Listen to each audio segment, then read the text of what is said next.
अगर आला हजरत की तरफ किसी ने तिरछी नजर उठाकर देखी तो अभी अली के बेटों के खून में हैदरे कर्रार का लहू जोश मार रहा है, क्योंकि हमने कुरान पढ़ा है, हल जज़ाउल एहसान इल्लल एहसान।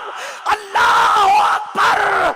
सैयदों के नाना पे हमला हो रहा था, उस बरेली के पठान ने इज्जत आबरू नींद चैन सब दांव पे लगाकर उनके नाना की इज्जत की हिफाजत की है।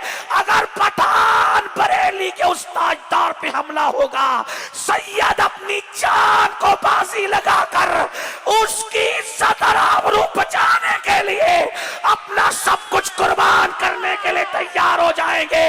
और मारा रासी आवाज आएगी कि इमाम अहमद रजा क्या है, मीनारे कसरे रजा तो बुलंद काफी है, तुम उसके पहले ही जीने पे चढ़ के दिखला दो।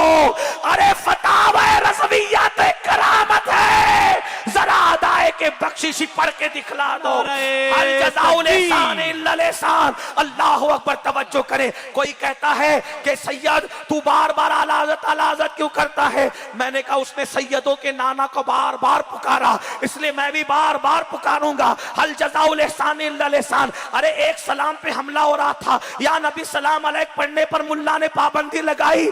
बरेली के पठान ने कहा पठान हूं, मानूंगा नहीं, और सिर्फ मानूंगा नहीं बल्कि मनवा के दम लूंगा। तू एक सलाम को रोकता या नबी सलाम अलैका, लाखों ना पढ़वा दिया पूरी दुनिया को तो अहमद रजा नाम नहीं। और फिर वो लिखा कि अरब वाले भी पढ़ रहे हैं, अजम वाले भी पढ़ रहे हैं, अरबी बोलने वाले भी पढ़ रहे हैं, इंग्लिश बोलने वाले भी पढ़ रहे हैं, और एक नहीं लाखों लाखों पढ़ रहे हैं। मुस्तफा जाने रहमत पे लाखों सलाम, शम्मे बज़्म हिदायत पे लाखों सलाम। और पूरी दुनिया पढ़ रही है, अरब पढ़ रहा है, अजम पढ़ रहा है, अफ्रीका पढ़ रहा है, अमेरिका पढ़ रहा है, सब पढ़ रहा है। बल्कि कौसर नियाजी जो जमात इस्लामी के रुकन थे, उन्होंने एक तकरीर में कहा अजान के बाद सबसे ज्यादा ये नगमा गूंजता है तो ये है, उसे मुस्तफा जाने रहमत पे लाखों सलाम कहते हैं। मेरे भाई आप हो कहां, आप हो कहां? लेकिन याद रखना अल्लाह अकबर, उनका जिक्र किया जाएगा, उनका तस्करा किया जाएगा, क्योंकि उन्होंने हमारे आका का जिक्र किया है। लेकिन एक बात खत्म करते कह रहा था, आशिक बन के देखो, दुनिया दीवानी ना हुई तो फिर कहना।